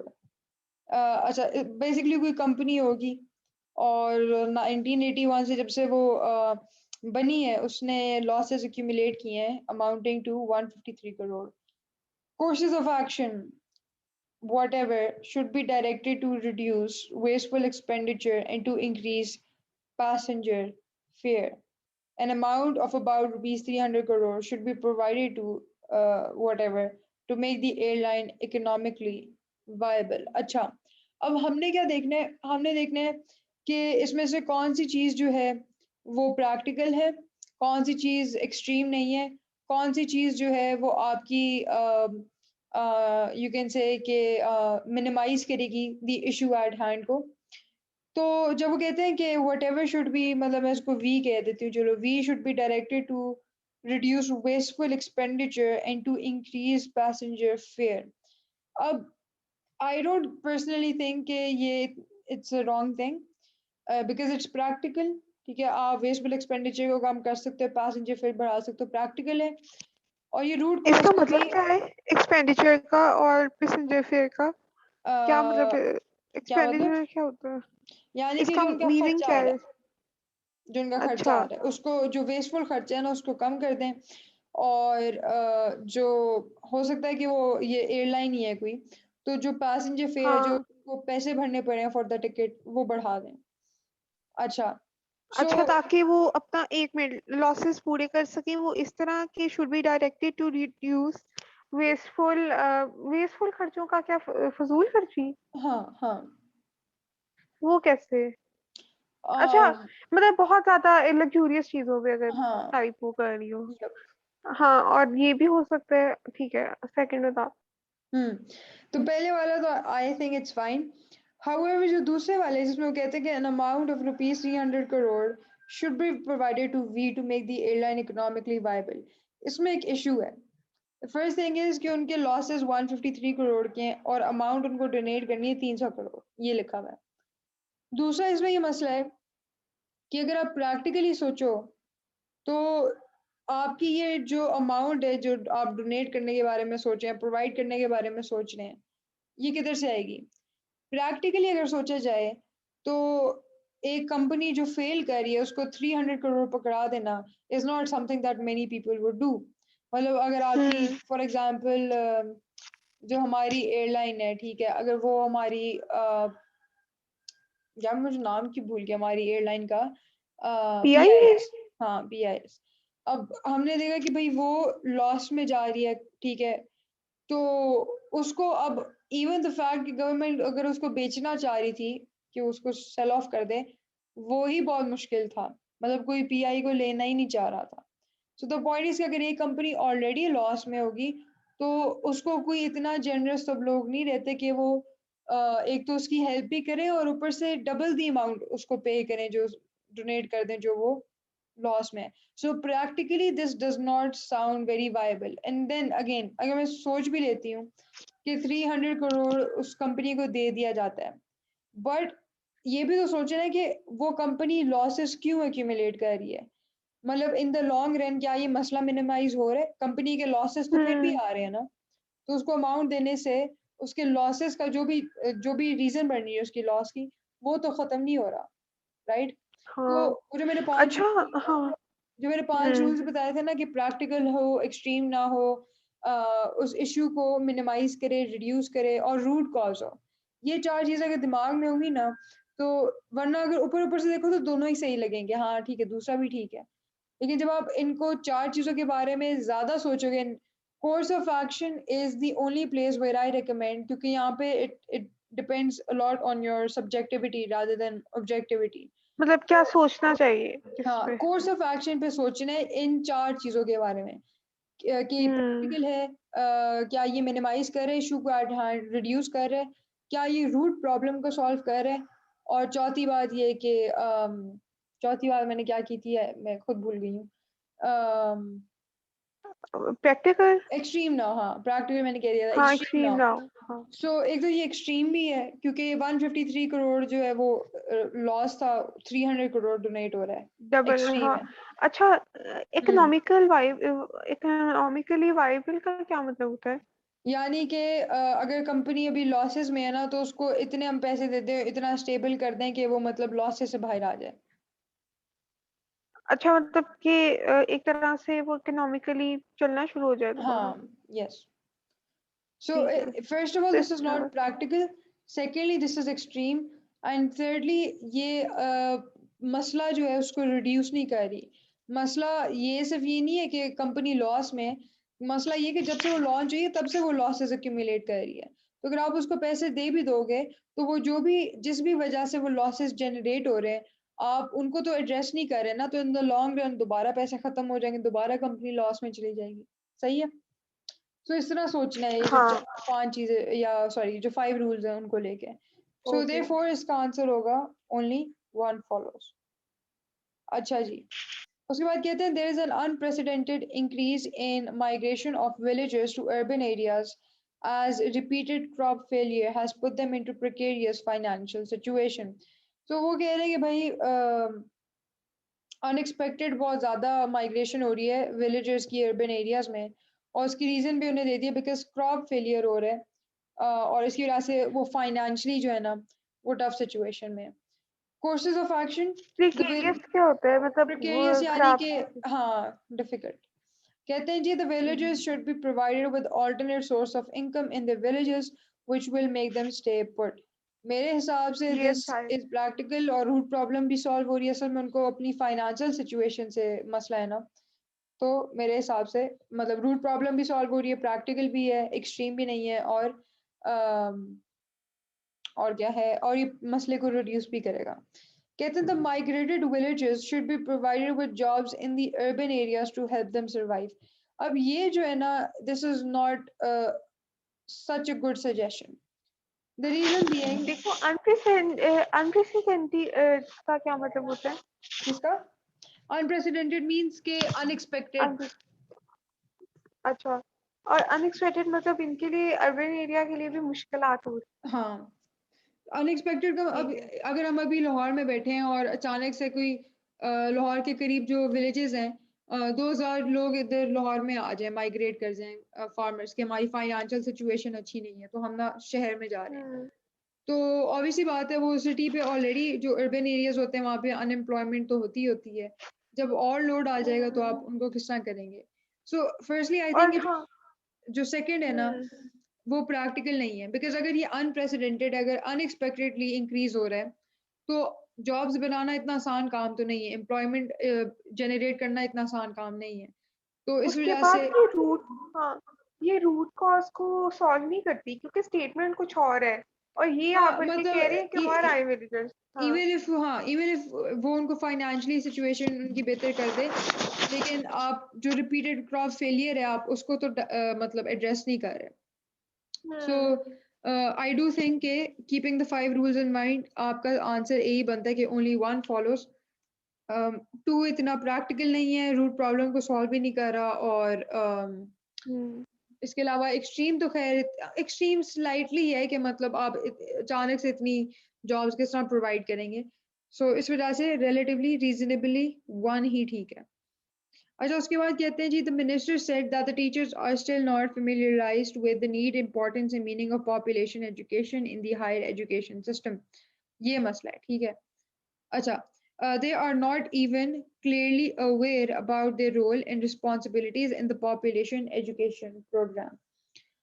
Courses of action: population education program should be included in the college curriculum। One is completely off topic। यहाँ पे बात हो रही है कि जो आपके टीचर्स हैं वो ही हम्म। फेमिलियर नहीं है कि उनका रोल क्या है, उनकी पॉपुलेशन रिस्पॉन्सिबिलिटीज एजुकेशन क्या को। हैं। हम्म। हाँ। और वो भी इन दी हायर एजुकेशन सिस्टम, मतलब कि ए लेवल्स ओ लेवल्स की, सॉरी ए लेवल्स की बात कर रहे हैं। कॉलेज की। लेकिन हाँ, हाँ। लेकिन अगर आप उसको कॉलेज करिकुलम, आई थिंक ये हायर एजुकेशन सिस्टम में उनका मतलब यहाँ A2 यानी ए लेवल्स है या एफएससी है, और कॉलेज का मतलब आई थिंक उनका ये है कि यूनिवर्सिटी में जो आप चले गए हो। सो नहीं नहीं नहीं नहीं, हाँ यही है। कॉलेज आयुष नहीं, लेकिन कैसे कॉलेज को ये नहीं कहते? एफएससी पार्ट कॉलेज वन को पार्ट। यूनिवर्सिटी भी कहा जाता है, अलबत्ता यहाँ पर पाकिस्तान में एफएससी को लोग कॉलेज ही कहते हैं, लेकिन हाँ। लेकिन हायर एजुकेशन सिस्टम मींस कि आप ए लेवल्स की बात करें, बिकॉज द थिंग इज कि अगर वो कॉलेज और ए लेवल्स उनके लिए सेम टर्म यूज कर रहे होते तो यहाँ पे ये ना लिखते कि in the higher education system, उनने इन दोनों को मतलब कि डिस्क्रीट बनाया है। इंस्टेड अच्छा। ऑफ सेइंग कि हाँ पॉपुलेशन ये। एजुकेशन इन द कॉलेज, उन्हें कहा in the higher education system. तो इस वजह से आई बिलीव कि यहाँ पे वो यूनिवर्सिटी की बात कर रहे हैं और वो बेसिकली आपका समझ लो ए लेवल्स या एफएससी है। और सो द वैसे पॉइंट भी इज देखो, और वैसे भी देखो, अगर यहाँ पे कॉलेज की भी चलो बात करें, तो हम्म, उन टीचर्स, यहाँ टीचर्स की बात हो रही है कि वो हाँ क्या कहते हैं इसको, हाँ फेमिलियर फेमिलाइज नहीं है। जो भी। हाँ। हाँ हाँ तो हाँ वो नहीं है, तो यहाँ एजुकेशन प्रोग्राम कैसे, मतलब इसका कोई तुक एग्जैक्टली नहीं बनती। मतलब ठीक है, हो सकता है ये प्रैक्टिकल हो, but this is not solving the root problem, it is not हाँ। Minimising the issue at hand, तो इसलिए वन नहीं हो सकता। उसके बाद कहते हैं orientation program should be conducted for teachers on population education. Now this is practical, ठीक है, and this is also going to solve the root problem कि टीचर्स फेमिलियर नहीं है कि उनकी नीड या हम्म। इंपॉर्टेंस, मतलब जो मीनिंग ऑफ पॉपुलेशन एजुकेशन है वो क्या है या उनका क्या रोल है। तो एक ओरिएंटेशन प्रोग्राम अगर आप उनके लिए कंडक्ट करोगे तो hopefully you can make them more aware, because they are not familiarise का मतलब है कि उनको पता ही नहीं है। तो ओरिएंटेशन प्रोग्राम से हम उनको इस चीज के बारे में अवेयर कर रहे हैं। So I think two is correct and so the answer would be B. ठीक है। ये ओरिएंटेशन प्रॉब्लम क्या होता है का मतलब क्या है, प्रोग्राम का मतलब क्या होता है, और पॉपुलेशन एजुकेशन का क्या मतलब? पॉपुलेशन एजुकेशन आई थिंक वो जनरली कह रहे हैं कि मतलब टीचर्स को ये नहीं पता, लेट्स से कि पूरी जो पॉपुलेशन है लेट्स से पाकिस्तान में, उसको एजुकेशन देने की क्या मतलब क्यों ज़रूरत है हमें, या क्या इम्पोर्टेंस है। और टीचर्स को ये नहीं पता कि उनका कितना इम्पोर्टेंट रोल या रिस्पॉन्सिबिलिटी आती है इन ऑर्डर टू इंश्योर हाँ, कि वो एजुकेशन हमारी पॉपुलेशन को मिल रही हो। तो ओरिएंटेशन और प्रोग्राम ओरिएंटेशन मतलब फिर यही होगा कि वो उनको बताएंगे ना कि किस उनको तरह? अवेयर हाँ। करेंगे of their roles, their responsibilities, और जो भी वो मसले बता रहे हैं, मिनिस्टर बता रहे हैं। ठीक है, ठीक। अच्छा, उसके बाद पीछे हमने कुछ छोड़े थे कोर्स ऑफ एक्शन के क्वेश्चंस, सो वो देख लेते हैं। Although I am scared to do them as वो सैंपल क्वेश्चंस में से लिए हैं। कहते हैं the M state government has decided henceforth to award the road construction contracts through open tenders only. Courses of action. The M state will not be able to get the work done swiftly as it will have to go through tender and other procedures. Henceforth, the quality of roads constructed may be better. One question, ये Um, open tenders क्या होते हैं? I think जो ठेकेदार नहीं होते जो काम ले लेते हैं और फिर आगे अलॉट करते हैं काम, आई थिंक इनका मतलब ये है। अच्छा, हाँ, मतलब जो करवाते हैं काम हाँ, लोगों खुद से, मैनेज वही करते ना, हैं। वही लोग होते हैं। हाँ, Like the M state manage government करते has हैं। decided henceforth to award the road construction contracts through open tenders only. The M state will not be able to get henceforth the to work done swiftly as it will have to go through blah blah blah. Tender, tender procedure क्या होगा? And through tender and The other thing is that procedure. this question is not even courses of action. यानी कि यहाँ पे वो हमसे ये तो नहीं पूछ रहे कि हम क्या एक्शन लेंगे, यहाँ पे तो वो आउटकम की बात कर रहे हैं कि गवर्नमेंट ने ये किया है और ये आउटकम इन दोनों में से क्या निकलेगी। सो कोर्सेज ऑफ एक्शन का तो मतलब ये होता है कि they will give you a problem और फिर दो सॉल्यूशंस देंगे उसकी, और फिर उनमें से हाँ, कहेंगे कि भाई बताओ कौन सी वाली फॉलो करती हैं। इसमें कंक्लूजन्स दी हुई हैं। हाँ, इसमें कंक्लूजन्स है ना कि the M state will not be able to get the work done swiftly as it will have to go through tender and other हाँ, procedures. Henceforth, the quality of roads constructed may be far better. I don't think पता नहीं, this question to me makes no sense. Because confusing है। हम क्या criteria बनाएंगे, हम खुद अपनी बायस तो बीच में नहीं ला सकते। तो अगर आपको लगता हो कि भाई जो ठेकेदार होते हैं वो काम अच्छा करते हैं तो कोई बंदा 2 कह देगा, अगर आपको लगता है कि वो अच्छा काम नहीं करते कोई बंदा 1 कह देगा।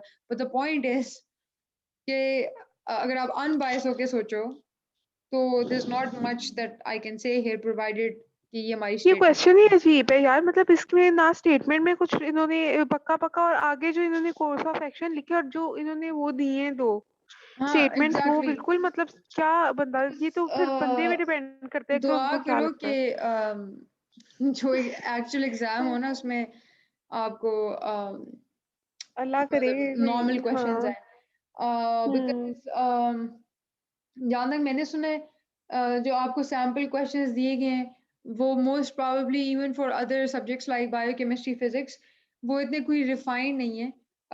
मैं तो कर ही नहीं रही, मैंने नहीं करने वो वाले क्वेश्चन, मैं हाँ, अब और से आई नहीं थिंक कुछ करूंगी। लोग ये भी कंप्लेन कर रहे हैं कि मे बी वो उनमें से कुछ क्वेश्चंस आउट ऑफ सिलेबस भी हैं। सो ये इस हमेशा होता है, पिछली बार भी तो हुआ था तो।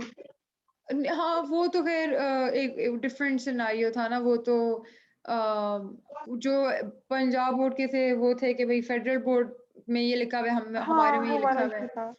हाँ। सो खैर for national MD guard it is important कि एक नेशनल करिकुलम हो, यानी कि एफएससी के कुछ नहीं बोर्ड्स ना होता, तुक्का एक ही मार लेंगे। क्या तुक्के मार ले। हाँ अब यही हो सकता है। अच्छा जी, हम्म। आगे कहते हैं alert villagers nabbed a group of bandits armed with murderous weapons. I am pretty sure इतनी इंग्लिश उनको खुद नहीं आती होगी। Courses of action. The villagers should be provided ये क्या sophisticated लिखा है? weapons. अच्छा कह रहे हैं कि भाई जो Red विलेजेस villages, है ना grab. उनके Grab मतलब का उनका जो मतलब होता है grab क्या? वो कह रहे हैं कि विलेजेस जो हैं उनके मतलब जो भी इलाका है उसके अंदर एक ग्रुप ऑफ थीव्स कह लो आगे जिनके पास मर्डरस वेपन्स हैं और जो विलेजेस है ना वो अलर्ट हो गए हैं। तो वो कह रहे हैं कि भाई कोर्सेज ऑफ उन्होंने उनको एक्शन। पकड़ नहीं लिया? नैप्ड का मतलब क्या होता है, पकड़ लेना या मतलब लेट मी सी। पकड़?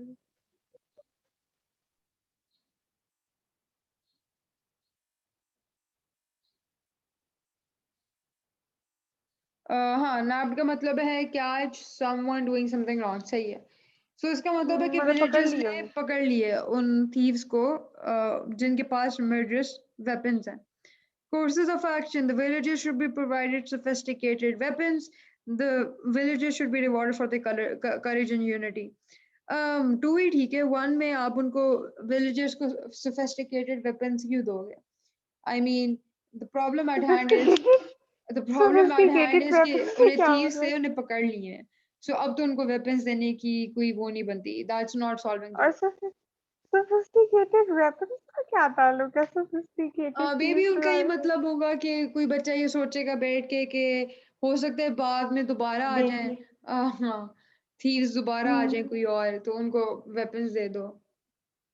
But the problem is basically कि हम्म। उन्हें पकड़ लिया, ये है मसला अभी। तो वन का यहाँ पे जरूरत नहीं बनती। तो I think the answer would be only two followers.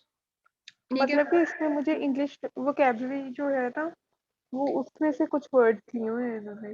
नहीं वोकैबुलरी वैसे मैंने तो बहुत सुना था नैप वोकैबुलरी का। जैसे वोकेबलरी। जब मैं भी दे रही थी हाँ। तो कि पता नहीं कितने 153 वोकैबुलरी वर्ड्स आने चाहिए, नहीं इतना नहीं है। मतलब अगर आप एक नहीं इंग्लिश मीडियम अच्छा। स्कूल में पढ़े हुए और अगर आप ए लेवल बैकग्राउंड से हो, आप इतना एक्सपोजर होता है आपका कि वो वर्ड्स आपको खुद ही आते हैं।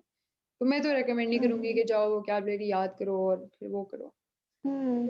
अच्छा जी, अब आते हैं कॉज एंड इफेक्ट पे। कहते हैं if you are someone who violates the traffic laws then this is not a good news for you. The Department of Traffic Regulation has installed the number of traffic signals that are staffed by police officers. Um, I mean ये जो उनका install करना है traffic signals का, this will become a cause for something, ठीक है। और जब वो कहते हैं कि if someone who violates the traffic laws then this is not good news for you, तो I'm not really sure कि इससे उनकी क्या मुराद है। बट ये ना, ये जो फर्स्ट देखो, सेकंड वाला तो कॉज है, फर्स्ट वाला ना कॉज है ना इफेक्ट। ये क्या है, क्या होगा ये? इफेक्ट एक तरीके से है बिकॉज they're saying कि अगर आप ये वायलेट तो करते हैं ट्रैफिक लॉज तो that's not a good news for you. ये तो एक तरह बंदे को वो नहीं करना होता, डराना और मतलब धमकी देना कि हाँ तुम बेसिकली कॉज ये है तुम ना कि number of traffic signals install हो चुके हैं और वहाँ पे पुलिस ऑफिसर्स ठहरे हुए हैं और दिस वाज द कॉज। और उसका इफेक्ट ये है कि अब ध्यान से रहो और वायलेट मत करो ट्रैफिक लॉज को। अफेक्ट ये बनेगा तो। बिकॉज द थिंग इज कि दोनों इफेक्ट्स नहीं है, ठीक है। Two is a cause. तो मैं ये नहीं कह सकती कि both statements one and two are the effects, या फिर मैं ये भी नहीं कह सकती कि बोथ स्टेटमेंट्स वन मुझे एंड टू। लगता है वन कॉज नहीं होगा, वन भी, क्योंकि अगर this is not a good news for you, इसका इफेक्ट ये होगा कि कोई वो नहीं करेगा, ट्रैफिक रूल्स को वायलेट नहीं करेगा। हाँ हो सकता है कि ये भी ठीक है अगर कि if you're someone who violates the traffic laws then this is not good news for you. But the thing is कि अगर ये cause भी है तो वो उसको क्यों कह रहे हैं कि अगर तुम violate करोगे traffic laws तो ये तुम्हारे लिए अच्छी बात नहीं है। वो उसको ये कह क्यों रहे हैं? The reason being कि आपने number of traffic signals install कर दिए जहाँ पर police officers ठहरे हुए हैं, right? अच्छा, इसको इस तरह यही मुझे कंफ्यूजिंग है, अब क्या बताओ तो। I do think तो कि वैसे ठीक इसका है, आंसर यही बनेगा कि काश स्टेटमेंट वो टू आपकी दोनों और कॉज है, भी दोनों स्टेटमेंट बच्चियां वन उसका होती, इफेक्ट है। सारा होती और दूसरी सारा भी होती, तो वो भी पिच इन कर लेते कि क्या हम्म। होगा इसका। अगेन ये जो सैम्पल क्वेश्चन है ये तो मैं खुद सॉल्व करते हुए मुझे ना वो होती है। जो क्वेश्चन बैंक के सवाल है ना, खैर मैंने इसमें डाले ही सिर्फ आप तो सैंपल एंशियस वाले। होती होगी कि कहीं मैं गलत हाँ, यहाँ पे तो यू बता डोंट इवन नो सकती हूँ। ना कि हाँ, आप सही एग्जैक्टली। बता रहे हो या गलत बता रहे हो, बिकॉज आपके पास आंसर्स नहीं है। बट जो क्वेश्चन बैंक में आप लोगों को दूंगी ना, उसमें जो क्वेश्चंस हैं वो मतलब ओके, दे मेक सेंस, उसके और होंगे। मिसाल उनकी की अच्छा, भी है, तो खैर होगी इसमें। चलो। अच्छा जी, हम्म, कहते हैं statement, most of the steel producing companies in the country have made considerable profit during the last financial year. Now this is the effect, definitely, कि प्रॉफिट अगर आ रहा है कहीं से, तो दिस विल बी इफेक्ट, ये किसी वजह से आ रहा होगा profit. Hmm, Many Asian countries have been importing huge quantities of steel from Pakistan, so definitely ये फिर एक cause है। इसका कॉज यू हाँ, तो ये तो फिर सीधा रिलेटेड है ये। सीधा it's statement 2 is the cause and statement 1 is the effect। हम्म, अच्छा, there is unprecedented increase in the number of young unemployed in comparison to the previous year। एक मिनट, क्वेश्चन बैक बैक पे जाना। Third question, इसमें आपने उल्टा तो नहीं कर दिया? नहीं एक नहीं, मिनट, हाँ नहीं, ठीक ही है। अच्छा। Okay.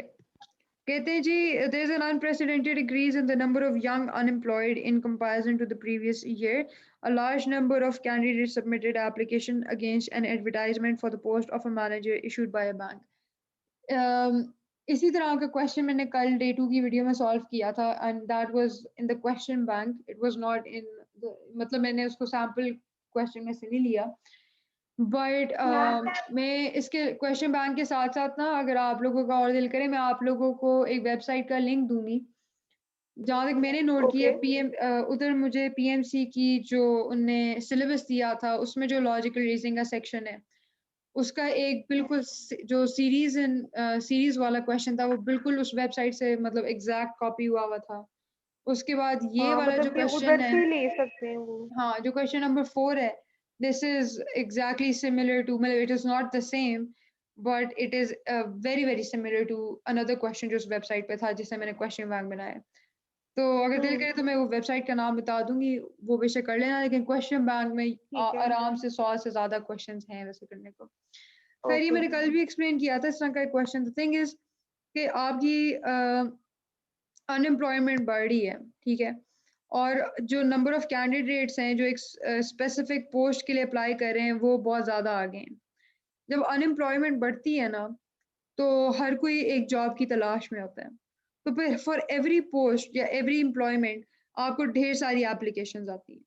So the point is कि ये आपका कॉज है, द फैक्ट कि अनएम्प्लॉयमेंट हो रही है, और द फैक्ट कि आपके पास लार्ज नंबर ऑफ एप्लीकेशंस आ रही हैं, ये इसका इफेक्ट है, ठीक है। फिर जब अच्छा अनएम्प्लॉयमेंट फिर। बढ़ती है, जब अनएम्प्लॉयमेंट बढ़ती है, तो आपकी एक स्पेसिफिक पोस्ट पे आपके पास ढेर सारे लोग अप्लाई कर रहे होते हैं, द रीजन बीइंग कि everyone is looking for a job, ठीक है। मतलब तो हर पोस्ट पे बेसिकली, कोई भी हाँ, पोस्ट हो, इन्होंने तो वैसे एग्जांपल दे दी इस हाँ, पोस्ट एक की। बैंक की लेकिन एग्जांपल अगर दी है, कोई भी वरना पोस्ट, जनरली हाँ, कोई भी पोस्ट होगी तो उसपे ढेर सारी लोग अप्लाई करेंगे, बिकॉज काफी ज्यादा लोग अनएम्प्लॉयड है ना, तो हर किसी को जॉब हाँ, चाहिए। तो इस वजह ओके। से आपकी स्टेटमेंट 1 कॉज है और स्टेटमेंट 2 उसका इफेक्ट है। उसके बाद कहते हैं statement, the police authority has recently caught a group of house breakers. The citizens group in the locality have started night vigil in the area. अच्छा, अब ये दोनों नाइट जो विजन हैं क्या वो, होता है? कोई विजिलेंस, लाइक। ये इसका मतलब है कि वो रात को पहरा देना। हम्म, तो अब इसके अंदर ये सीन है कि कॉज, ये दोनों इफेक्ट्स हैं जहाँ तक, या बल्कि ये दोनों कॉजेज हैं, और I think there are causes of a common, sorry, not causes, I think ये इफेक्ट्स हैं। मतलब कि जो उस इलाके के लोग हैं वो पहरा दे रहे हैं, दिस इज एन इफेक्ट। उसके बाद पुलिस अथॉरिटी ने कुछ लोगों को पकड़ लिया है, that is also an effect. The reason being, मैं इसको इन दोनों के इसलिए इफेक्ट कह रही हूँ, because I am leaning towards this option कि both statements 1 and 2 hmm, are effects of some common cause. Common या कॉज क्या दैट्स होगा ट्रू। कि एक इलाके के अंदर रॉबरीज बहुत ज्यादा हो रही होंगी, लेट से, हाँ, इसी वजह से यस। सिटीजन उस इलाके में मतलब नाइट विजिल कर रहे हैं, और दूसरा हम्म, पुलिस अथॉरिटी ने वो पकड़ा है, तो इस वजह से आई बिलीव इसका आंसर ये बनता है। अच्छा, ठीक है। उसके बाद कहते हैं miss Kulsum labelled mister Waleed a deserter. Miss miss Kulsum offered an apology. अच्छा, डिजर्टेड क्या होता है? यानी कि आई थिंक इसका मतलब ये है कि वो एक बंदा जो निकल नहीं जाता, मतलब आप इसको मैं कैसे एक्सप्लेन करूँ? लेट्स से आप एक फ्रेंड को मीट करते हैं इन एन इवेंट, और फिर आप उन्हीं के साथ खड़े हुए, उन्हीं के साथ बातें कर रहे हैं, उन्हीं के साथ इवेंट गुज़ार रहे हैं, और फिर वो निकल जाएँ। मतलब आपको डिसर्ट कर दें, यानी आपको अकेला छोड़ दें। अकेला छोड़ के चले जाए, हाँ, यही। सो खैर I okay. Think this is the cause and this is the effect. ठीक है? उनको डिसर्टर कहा, तो फिर उसके बाद ही उन्हें अपॉलजी मेक की होगी। So I think इसका आंसर ये बनता है। Statement 1 is the cause, statement 2 is its effect. एक मिनट देखो, हाँ, कॉज तो ये बनी cause तो नहीं, फिर क्या? ये इफेक्ट नहीं होता, नहीं, देखो ये अगर कॉज ही। इफेक्ट तो खैर फिर बनाने को तो हर चीज़ बन सकती है, लेकिन आपस में इनका लिंक क्रिएट करो ना, कि मिस कुलसूम अपॉलजी दे रही हैं। तो लॉजिकली इट मेक सेंस ना कि अगर उन्हें उनको डिसर्टर कहा है, हो सकता है बंदा हर्ट हो गया, उसके बाद वो अपॉलजी मेक कर रही हैं। ठीक है, मतलब कि गलत वो लगाए इल्जाम। हाँ, हो सकता है, ये भी हो सकता है। तो हम्म। इनका आपस में रिलेशन बनाया करो। वैसे देखने को तो मैं हर चीज़ को कॉज़ बना सकती हूँ। लेट्स से अगर मैं कहूँ कि मरियम इज़ टॉल, राइट? अब इसको मैं कॉज़ भी बना सकती हूँ फॉर समथिंग, कि मरियम इज़ टॉल, इसलिए वो ऊपर वाले शेल्फ पे जो चीज़ें पड़ी हैं वो उठा लेती है। मैं उसको इफ़ेक्ट भी बना सकती हूँ। Maryam is tall because let's say उसने बचपन में दूध बहुत ज़्यादा पिया था। सो द पॉइंट इज़ हाँ कि कॉज़ एंड इफ़ेक्ट तो फिर हर चीज़ बन सकती है, because everything will become a reason for हाँ, समथिंग एंड एवरीथिंग विल लेकिन बिकम। बेसिकली इंटेलिजेंटली सोचना हाँ, पड़ेगा, ये जो दो अक्लमंद दो इंसान। स्टेटमेंट्स दी होंगी ना, उनका आपस में सोचने की कोशिश करना ज़्यादा, कि आपस में ये हाँ। कॉज़ इफ़ेक्ट बनती है कि दोनों ही इफ़ेक्ट लग रही हैं। अच्छा, हम्म। कहते हैं since Amna's baby died at birth, she wanted another immediately. Amna abducted an infant and took it ये out क्या है? of the hospital. Definitely cause my effect, कि आमना को एक और आमना बच्चा मेरा चाहिए था, क्या? फौरन तो उसने एक बच्चा उठा लिया। Wow! So it will be this. आमना कितनी इवल थी मतलब। हाँ, बहुत ही, इनके तो सवाल ही बहुत ईविल हैं टू बी ऑनेस्ट। अच्छा, कहते हैं interior minister has been found as the owner of assets more than the stated income. The prime minister has ordered all the ministers to unveil their assets. अच्छा, I think कि this is the cause and this is the effect. Although इसको आप दूसरे तरीके से भी सोच सकते हो, कि एक इंटीरियर मिनिस्टर के एसेट्स खुल गए, तो प्राइम मिनिस्टर ने कहा कि भाई सारे अपने अनवील करें। But I do think that's me making more imaginative scenarios in my head. I think कि अगर मैं क्वेश्चन पे सिर्फ फोकस करूं, तो logically this is it makes more sense कि प्राइम मिनिस्टर ने सब मिनिस्टर्स को कहा कि अपने एसेट्स को हाँ, अनवील करें, और फिर एक पता इंटीरियर लगा, मिनिस्टर जो है उसके ज्यादा निकले हैं, तो इस क्योंकि वजह से। प्राइम मिनिस्टर जो होता है, प्राइम मिनिस्टर सबसे बड़ी पोस्ट पे एक बंदा, ठीक है, हम्म। उसने बाकी उसके नीचे काफी इंटीरियर मिनिस्टर भी होंगे, और कौन से एजुकेशन मिनिस्टर, हाँ। तो फिर ही निकला ना। हम्म। वैसे मैंने उल्टा करना था, लेकिन मुझे आपने सही मतलब, मुझे हाँ, यही लग मुझे रहा भी है। लग रहा था, मतलब दोनों ही कॉज इफेक्ट बन सकते थे।